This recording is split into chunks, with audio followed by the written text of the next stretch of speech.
हमारे यहाँ एक मरीज़ आए जिनकी पैर नियर अबाउट एम्पुटेशन के लिए एडवाइस थी। हमें पता चला उन्हें फ्रैक्चर है और साथ में जख्म है बहुत बड़ी सी 15 सेंटीमीटर ज़्यादा।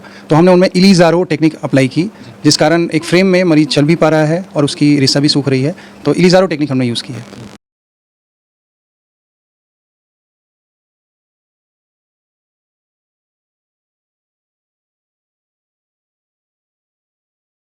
हाँ तो दोस्तों सतबीर जी हमारे साथ हैं। ताऊ जी राम राम। राम राम जी राम। चोट आपको कैसे लगी, कैसे हुआ? यहाँ एक लड़की आवा थी जी, जी 12-13 साल की थी, स्कूटी पे थी, उसने टक्कर मार दी थी। अच्छा, तो आप किस चीज़ पे थे, पैदल थे आप? नहीं जी, हाँ। हम काम पे से आने लग रहे थे मोटरसाइकिल पे, अच्छा, वो एक साइड मार गई मारा। तो फिर आप उसके बाद अपने परिवार वाले या तमाम लोग आपको यहाँ लेकर के आए? हाँ जी। तो अब जो स्थिति है आपकी, क्योंकि एक्सीडेंट बहुत मेजर बताया जा रहा था, ज़्यादा चोट लगी थी, हाँ जी। टांगे बिल्कुल चूर चूर हो गई थी, हाँ जी। तो अब क्या लग रहा है आपको, कैसा महसूस हो रहा है? अब ठीक है जी। अब ठीक है। हाँ जी। तो डॉक्टर साहब जो गुंजन जी बता रहे थे, ये जो नई तकनीक का इस्तेमाल किया है आपके इलाज में, हाँ जी। तो क्या कहना चाहेंगे इस बारे में? अब बहुत ठीक किया जी उन्हें, अब ठीक है बहुत अच्छा किया जी। जी। तो आप तो चूंकि चल पा रहे हैं, आपको इस बात की बहुत बहुत बधाई। बधाई। कि आप कुछ दिनों में तो और ज़्यादा बढ़िया तरीके से चल पाएंगे और आपकी हड्डी बिल्कुल जुड़ने पे है। ठीक। तो किस गांव से हैं ताऊ जी आप? रायसन गाँव है जी। रायसन गांव से। तो खाना पीना क्या ले रहे हैं? खाना पीना तो बस यही दाल सब्जी रोटी। अच्छा अच्छा। तो कितना चल लेते हैं दिन भर में, थोड़ा बहुत आज डॉक्टर साहब ने जैसा बोला है? दिन भर मैंने जो है 2-3 गेड़े तो मार दूँ। अच्छा अच्छा। तो दर्द पीड़ कोई? नहीं जी, जिस टाइम इसको अलाऊ नहीं मैं उस हाँ। टाइम तो थोड़ा बहुत होएगा, हाँ हाँ। वो चलने में भी ठीक चल रहा वैसे है। मतलब कोई दिक्कत नहीं? ठीक हूँ। चलिए ठीक है, हम परवरदिगार से यही दुआ करते हैं कि आप जल्दी स्वस्थ हो जाएं। हाँ। नमस्कार। नमस्कार जी, नमस्कार। तो दोस्तों ये सतबीर जी थे जिनको आपने इस वीडियो में देखा। इनका जो एक्सीडेंट हुआ था, सचमुच में कोई विश्वास नहीं मान पा रहा था कि ये ठीक हो पाएंगे या नहीं, लेकिन अब ये बिल्कुल चल पा रहे हैं जैसा आप देख पा रहे हैं, और आने वाले दिनों में ये और ज़्यादा सकुशल हो पाएंगे। जो नई टेक्निक डॉक्टर गुंजन जी ने प्रयोग की है, हम डॉक्टर गुंजन जी से विस्तार में उसके बारे में बातचीत भी करेंगे। तब तक आप वीडियो से जुड़े रहिएगा। किसी को प्यास मिलती है, किसी के हक में पानी है, कि जितनी भी मिली सांसें सब उसकी मेहरबानी है। यहाँ दुनिया में जीते हैं सभी अपने लिए, लेकिन जो औरों के लिए जिए वही तो जिंदगानी है। दोस्तों आप सबको बहुत बहुत प्रणाम। ये मैंने जो 4 पंक्तियाँ कही हैं, ये हमारे आसपास रहने वाले उन तमाम डॉक्टर्स को समर्पित है जो सचमुच में इस धरा पर ईश्वर का दूसरा रूप है। और मेरा ऐसा मानना भी है कि जब हम किसी पीड़ा में होते हैं, किसी ज़्यादा परेशानी में होते हैं, तो डॉक्टर ही एकमात्र ऐसा किरदार इस सरजमी पर मौजूद है जो हमारी पीड़ा को कम कर सकते हैं। चाहे कोई वृद्ध महिला हो, वृद्ध पुरुष हो, या कोई बच्चा भी क्यों ना हो। तो लोकनायक जयप्रकाश हॉस्पिटल से ये लाइव तस्वीरें डॉक्टर गुंजन जी के पास इस वक्त मौजूद हैं, जो पिछले कई दिनों से सोशल मीडिया के माध्यम से चर्चा में है। एक ऐसा कारनामा इन्होंने कर दिखाया है जो कुरुक्षेत्र और हरियाणा में तो शायद हुआ ही नहीं है, इस प्रकार का प्रयोग। तो डॉक्टर गुंजन जी, आपका बहुत बहुत स्वागत है। नमस्कार सर। नमस्कार। तो सर सबसे पहले हम जानना चाहेंगे कि वो कौन सी टेक्निक, वो कौन सा कारनामा आपने कर दिखाया है जिससे आसपास के लोग अभिभूत हैं, हम जानना चाहते हैं आपसे। हमारे यहाँ एक मरीज़ आए जिनकी पैर नियर अबाउट एम्पुटेशन के लिए एडवाइस थी। हमें पता चला उन्हें फ्रैक्चर है और साथ में जख्म है बहुत बड़ी सी 15 सेंटीमीटर ज़्यादा। तो हमने उनमें इलीज़ारो टेक्निक अप्लाई की, जिस कारण एक फ्रेम में मरीज़ चल भी पा रहा है और उसकी रेसा भी सूख रही है। तो इलीज़ारो टेक्निक हमने यूज़ की है। तो डॉक्टर साहब, जब वो मरीज़ आपके पास पहुँचे तो एकदम से देख कर के, जैसे कहते हैं कि एकदम से पहली नज़र जब आपकी गई, तो मन में किस प्रकार का भाव आपके उत्पन्न हुआ कि ऐसे कैसे मतलब हो गया? ये क्या समस्या उनको थी, क्या प्रॉब्लम थी? जब भी मरीज़ मुझे मिलता है, क्योंकि मैंने एम्स से और विदेश से यही सीखा है कि पहले अपनी अप्रोच ना मरीज़ को सिर से पैर देखो। हमारे डॉक्टरी में भी एक ATLS प्रोटोकॉल कहते हैं, एयरवे ब्रीदिंग सर्कुलेशन ऐसे करके। उसमें उसकी हिस्ट्री लेते हुए मुझे पता चला कि इनकी और भी बहुत सारी तकलीफ़ें हैं गोडे के अलावा।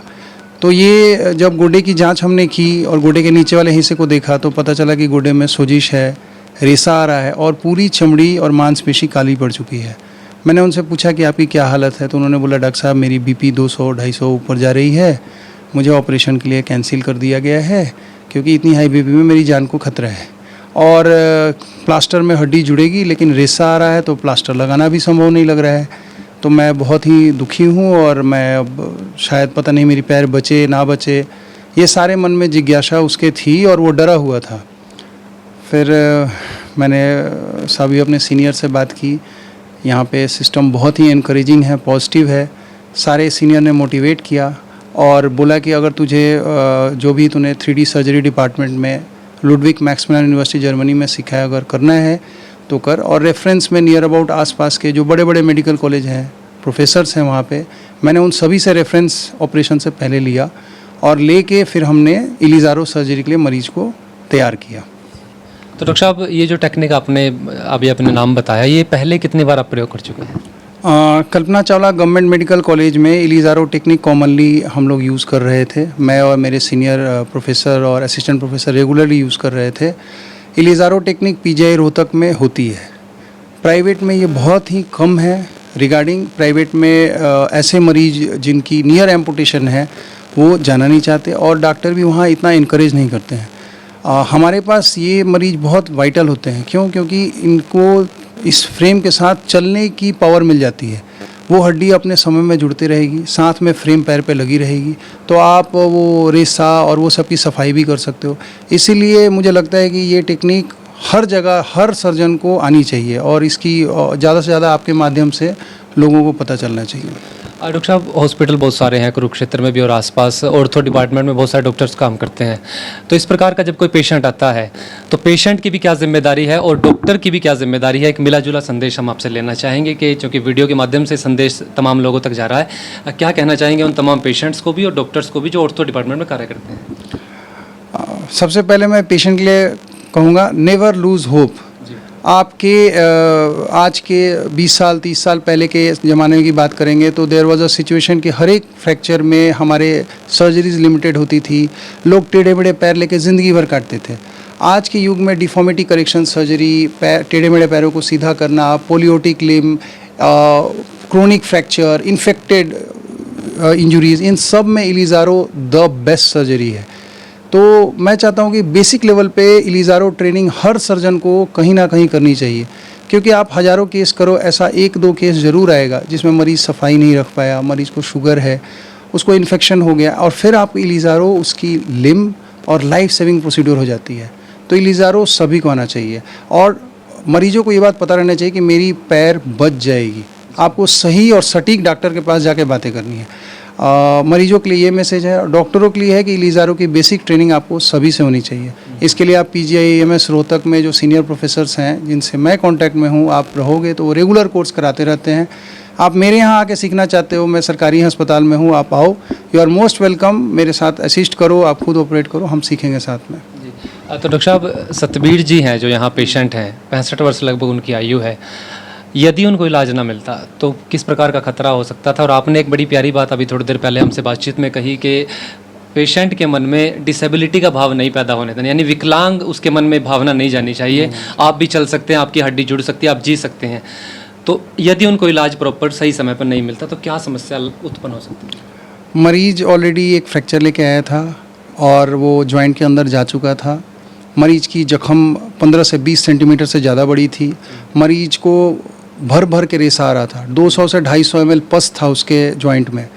सो ये हर तरीके से उसके जो ब्लड सप्लाई हैं जॉइंट के वो गए और साथ में पैरों के नीचे जो खून जाती है वो भी रुक गई थी। तो ये मरीज मेंटली अपने आप को ये समझ रहा था कि मैं लाइलाज हूँ और शायद ये पैर मेरी ना बचे। तो मुझे लगता है कि ये एक बहुत ही मतलब कि मरीज़ की तरफ से तो डिस्करेजिंग है ही, और डॉक्टर कम्युनिटी की तरफ से भी डिस्करेजिंग है कि हम ऐसे मरीज़ को क्या कर सकते हैं। तो अगर मेरी आपके माध्यम से ये जन जन तक पहुंचेगी तो वो मरीजों को भी फ़ायदा मिलेगा जो शायद कभी ये सोच लें कि मेरी पूरी ज़िंदगी अब बैसाखियों के साथ बीतेगी। यही है। तो डॉक्टर साहब, एक अकेले व्यक्ति का तो ये काम हो नहीं सकता, आपके पीछे जरूर आपकी टीम की ऊर्जा भी जरूर लगी होगी। एक बार आप उनका भी जिक्र करें और बताएं। मैं सबसे पहले इस मरीज के शुरुआती दौर में जिन्होंने देखा, हमारे दोनों senior doctor Anoop Mehta sir, doctor Manu Soni की बहुत शुक्रगुजार हूँ। बेहोशी वाले team Sandeep Kothari sir, Anchal ma'am, Indreja ma'am की थैंक यू कहूँगा। ये मरीज की BP आज भी ज़्यादा है तो ये रेगुलर हमारे सैली सर और अरविंद सर के द्वारा देखा जा रहा है जिससे इसकी BP कंट्रोल हो। इसमें मुख्य जो है हमारे अस्पताल के मुखिया सुखबीर सर और PMO मैडम जो हमेशा कहते हैं कि डॉक्टर साहब आप करो, हम आपके पीछे खड़े हैं, गुरदीप सर। तो हर आदमी, इवन OT में आप इमेजिन करो कि इतनी बड़ी सर्जरी होती है, नर्सेज जो बबीता सिस्टर, शीतल सिस्टर, मीतू सिस्टर, चीनू भैया जो भी OT में खड़े होते हैं वो बहुत ही दिल से खड़े होते हैं कि डॉक्टर साहब ऐसी सर्जरी करके दिखाओ जो मरीज को एक बार लगे कि जहाँ हर आशा ख़त्म हो गई है, एक नई आशा किरण जाग उठी और मैं दोबारा चल के दिखाऊंगा। तो मुझे लगता है कि मैं बहुत ही मैंने आप लोगों का ही बहुत थैंक यू है कि आप लोगों ने ये मैसेज पब्लिक तक पहुंचा रहे हो, जिससे हर एक इन्फेक्टेड पेशेंट, फ्रैक्चर के पेशेंट को दोबारा चलने का मौका मिले और जिस दिन फ्रैक्चर हो उसके ऑपरेशन के अगले दिन सुबह से मिले। Thank you. अच्छा डॉक्टर साहब, थैंक यू तो आप ही का है, क्योंकि सतबीर जी की आंखों में हम वो चमक देख रहे थे कि आपने उनको जीवित किया है, दोबारा जन्म दिया है एक हिसाब से। एक अंतिम प्रश्न हम ले लेते हैं। आप एयरफोर्स में भी मेडिकल सेवाएं दे चुके हैं, करनाल में आप कुछ समय शायद रहे, तो कुरुक्षेत्र तक की ये यात्रा क्या कहेंगे इस बारे में, कैसा रहा अनुभव ये?